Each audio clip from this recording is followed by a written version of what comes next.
Good afternoon, everyone. Welcome to our final session of the Bringing Digital Learning into the History Classroom series. It's been a great series. Everyone's been working really hard, and today we're just going to wrap it up. We have Ed Constantine with us today, going to talk about digital portfolios. We'll give him a second to say hello. Hi, everybody, and welcome. Thanks for having me here, Natasha, on your last session of your great digital learning series.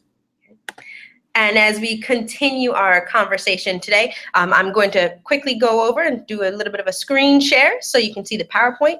As usual, all of our discussion points are in Google Classroom. If you have any questions, please feel free to reach out to us. I will be in the classroom as Ed is going through his discussion on digital portfolios. So I'm going to go ahead and switch to a screen share now. And we always know how it likes to take a minute when we're trying to get there. Here we go. Okay. So, and just to quickly wanted to review what the objectives of this series, the purpose of this series was. So we wanted to make sure you had the opportunity to explore digital content and digital resources associated with historical content, increase your familiarity with digital literacies that you can use in the history classroom and in other content areas as well, and really build connections between what you want students to produce and create, making sure that they're the ones in control of the learning, not necessarily you having to have everything prepared for them, but really having them develop the skills necessary to be a researcher and to be a historian, and how to share and publish that, publish their learning. And Ed, if you want to go ahead and talk about our digital literacy is graphic. Yes. We have a lot of different names for this graphic. We don't have an official name, but we like to call it the swoop. We look at the digital literacies that our students are expected to have when they graduate from school, that they will need from graduating high school, entering college, and entering the workforce. And something Natasha just said I want to talk about in terms of these digital literacies. Functional versus strategic digital literacies. Natasha mentioned having students be the directors of their learning, be the researchers, be the creators. And that's really where the high end of the digital literacies come in, when students in a student-centered classroom are really determining how they can present what they've learned, how they can show their understanding in a creative way.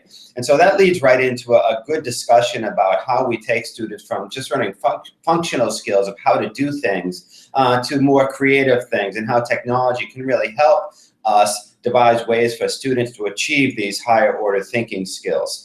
And that leads us into the idea of digital portfolios. So if it's all right with you, Natasha, I'm just gonna briefly discuss digital portfolios before you close out the session today.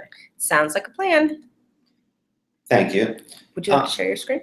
Sure, I'm gonna share my screen. It's the same one, but I'll go into sharing. That'll give Ed a chance to take you any place else he wants to take you.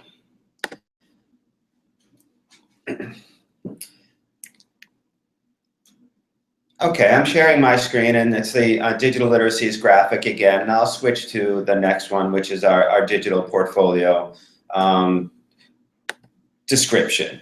Some of you may have worked with digital or electronic portfolios, even as students. Perhaps you have even implemented them in your classroom. Hopefully this concept isn't new. When I started teaching, we used to have something called a cumulative writing folder, and it was a collection of our students' best work after it had been edited, and it was sort of their final published products. And there was nothing more empowering to students than to have a collection of their best work that they could share with other students, that they could take with them and share with parents. It was very empowering for students to have this type of collection of their works. So what is a digital portfolio and what goes into it?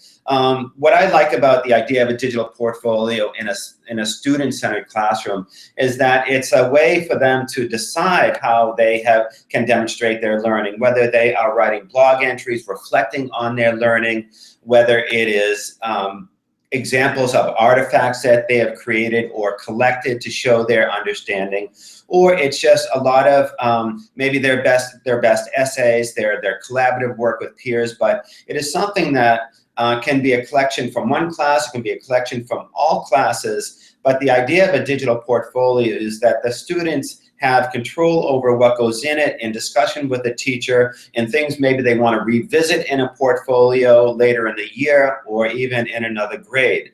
A portfolio is something that can be carried with them from year to year as well. And when we talk about, students being engaged in their learning and about students in the student-centered classroom, this is the type of thing that helps students feel invested in their classwork year to year and class to class when they have a collection of what they've created and it's being celebrated by their peers and by their learning community. So as you can see, we have a sort of learner-driven collection of digital objects or artifacts, and that's sort of the key there to what is a digital portfolio. On my next slide, we just talk about some of the components, and of course, these are not limited to these 5 components, but I'm sure that some of you have other things that you could see being a part of a digital portfolio and encompassing more things than are here in terms of what the students have learned. So goals, reflections, comments, artifacts, and then sharing this. One of the things I like about the digital portfolio in being in a Google Apps for Education district, we have so many tools right at our disposal to create a space for students to be creative, to have ownership over their work. And that could be as simple as a Google Doc, which Natasha has really shown you how a Google Doc can essentially be a website of sorts, an interactive agenda. We haven't discussed much about blogs here in this course, Natasha, but the Google Blogger is a great place for students to showcase their work, to showcase and reflect upon their writing and reflect upon their learning. But probably the most common tool in our Google suite of tools for doing digital portfolios is a Google Site. Some of you might be familiar with Google Sites already. You perhaps have created one for your classroom or one to share with parents. But a Google Site is essentially a wiki which allows for many people to collaborate. So just like a Google Doc, you can have an owner, but you can also have that owner share with people. And what I like about it as a digital portfolio is that you can add to it and other people can add to it. People can comment on it, which is a nice way of sort of staying honest with your work and getting feedback and then improving upon the work. So Google Sites is a easy to use tool. It has certainly some advanced features, but like all our Google apps, there's some great resources for learning how to use Google Sites. And we're not going to do that here, but the Google Help Center or the Google Support Center has a great tutorial on using Google Sites. And I'll post some things to our Google Classroom from some research that I've done from Dr. Helen Barnett, actually, who I encountered years ago, who did a lot of work around digital portfolios. And there will be some examples there of different types of portfolios. So I hope that you can revisit the Google Classroom and sort of investigate, pursue, sort of get curious about what it might mean to have a digital portfolio in your class and how your students might react to it.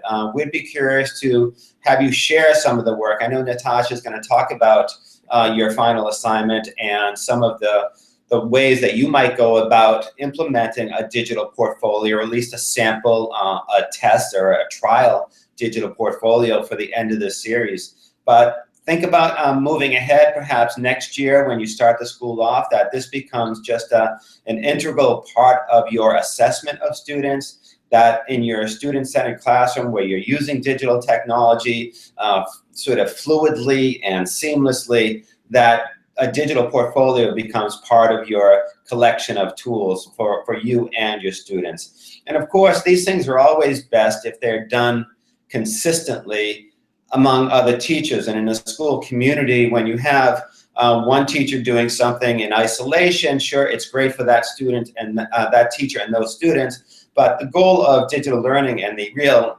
advantage of digital tools is that we can all do these things. And when we're on board using the same type of tool and having the same expectations, the students really appreciate that consistency and constant sort of reinforcement from class to class, from teacher to teacher. So their peers and their teachers are all using the same language when it comes to digital portfolios and digital tools. And everybody is sort of moving in the same direction and bringing us back to the idea of digital literacies and helping our students be strategic in how they use these digital tools and be able to cross platforms and be able to create in multiple forms and areas. So Natasha, that sort of wraps up just sort of an introduction, a teaser about digital portfolios. And I know you wanted to maybe talk more specifically about an assignment or two and go over some logistics about the exit ticket and the final steps participants need to complete for the course. Yep, I'm actually going to go ahead and take you into Google Classroom where we have the assignment posted for today. I'll stop sharing my screen. And I will take you into the Google Classroom and share my screen. For today's assignment, really what we want to do is, and as our final assignment, I mentioned it in an email earlier, is throughout this series, we've been trying different approaches to using technology in your classroom, whether it's integrating a Padlet, whether it's having the students do research, whether it's having the students create timelines, we've using Google Docs within the classroom. So for this final assignment for the end of this series, it's kind of exciting that this series is coming to a conclusion. For this final assignment, what we're asking you to do, and what I'm asking you to do, I'm always the bad cop when it comes to assignments, but think about how you want to try and test creating a digital portfolio. Do you want to try using a Google site? Do you want to use Google Slides, have we've done before, and post images that show your different strategies you've used throughout this series? You can post student work. You can post your own planning and instruction. Maybe you made an awesome history timeline that you want to share. Maybe you just had the students use a Google Doc and you want to share an image or a link to that Google Doc. You could even do this on Padlet, really, if you wanted to take some screenshots on Padlet and then write a brief reflection of even what it is, how the students interacted with it, but really just giving you a chance to try it out. And as I was listening to Ed talk, it really made me think the last few days I've been at the Northeast Regional Conference for History and Social Studies, and one of the keynote speakers was Terrence Roberts. He was one of the Little Rock Nine, and he spoke about how are you being a model learner for your students. So think of that in this capacity. How are you going to model learning for your students? How are you going to show, what you've done, what you've taken away from this series, and that you can then use as an example for your students? Whether it's you're testing out how to do a digital portfolio, you can use this example that you create as an example for your students. You can take it back and say, I was in a course, I did work, I captured a little bit of a reflection, and this is what I did. And as Ed said, this is just trying it out. This does not have to be perfect. This is not going for your evaluation, though you could use it as an example of learning. We're not evaluating you on this. This is just having some fun. I will be creating a digital portfolio too. I'm going to go back, find some of the interesting quotes that came out of some of your exit tickets. So I'll be throwing up a portfolio on there myself. I haven't decided which format I'm going to use. I always get a little excited about that. But you might want to just practice what you're used to and what you're familiar with. You want to try something new. Google Sites is a lot of fun to play around with. So that might be something. You could even do a history timeline. I was thinking about this as Ed was speaking, because then you could add in some audio clips. If you want to play with Screencastify, one of the extensions we mentioned earlier in the series, Screencastify could allow you to make a little video clip of a few seconds and then post that. So have some fun with it. The directions on the Google Doc just say 5 elements. So it can be any 5 things. It can be your choice of combinations. If you want to do more than 5, great. But I'm also making a spot for us to share these portfolios with our colleagues who have been through this series with us, so that you can get some ideas of what's been going on in other classrooms across the district, and they can see what's been going on in your classroom, really trying to create that sense of community within this series. And so that's the one assignment that you have. And then you have an exit ticket. So today's exit ticket is a little bit longer than our normal exit tickets, because our exit ticket today really encompasses the series as a whole. Really, Ed and I take your feedback to heart, and we really want to think about what sessions you enjoyed, what sessions you could have done without, what were some good takeaways that you are happy that you learned, if you would even recommend this to a colleague again, and what topics we didn't get to, what topics that, for our next series that we run, you would like to see happening. So really those are the only two things that you are working on for this last closing session. And I'm going to stop sharing my screen so we can say a proper closing. You can see Ed on the bottom. Let's see, let's stop the screen share. There we go, and we're back.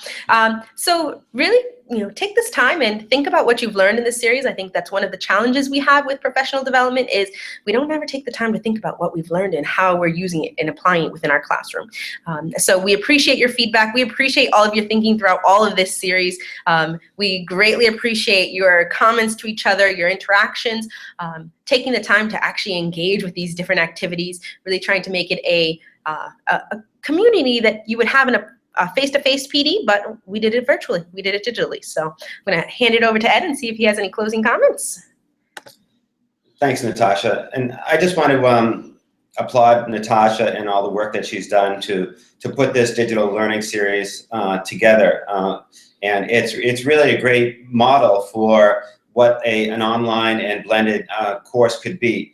One of the things that we talk about now in 21st century educators is sort of this sustainability. We used to say, building capacity, but now we want to be able to sustain the learning and support the learning even after the workshop or the series ends. And so one of the things we'd like you in your feedback is to sort of talk about how you might share this with other people, the things that you've learned with other people at your school. The one thing that Natasha said in her closing was that, how do you model learning on your own with your students, and just talking about that a little bit. As the 21st century educators, we are all learners, and that is a real shift for people. We don't have to always be the ones with all the answers, but we can, and our endeavors into learning is being just as curious as the students, and going through the process of learning can really help. So if you can share those resources and strategies that Natasha promoted in this series, I think that you'll find you're getting better responses from other colleagues, and that you start developing that culture and community at your school. We hope that we can run this series again next year, Natasha. She's nodding her head. Yes, that's great. Hopefully so. And we hope that we can have even a bigger level of participation. And so give us your feedback. We will be tweaking things, and hopefully we will see you in some future professional learning sessions, whether online or face-to-face. Thank you very much for being a part of it, taking the time out of your day just to be a great learner. We know that your students appreciate it, so do we. So thank you, and thank you, Natasha. My pleasure, Ed. And if you see any random things pop up in your Google Classroom, we will continue to post anything that we think might be useful for you. So feel free, you'll get an email when something's posted, but check it every now and then. If you have any questions, if you find anything new, share it. We're learners ourselves, and we're always willing to learn some new apps, some new digital tools that we can share with our colleagues. But thank you for joining us in this series, and we're signing off. Thank you. Have a good night. Bye-bye.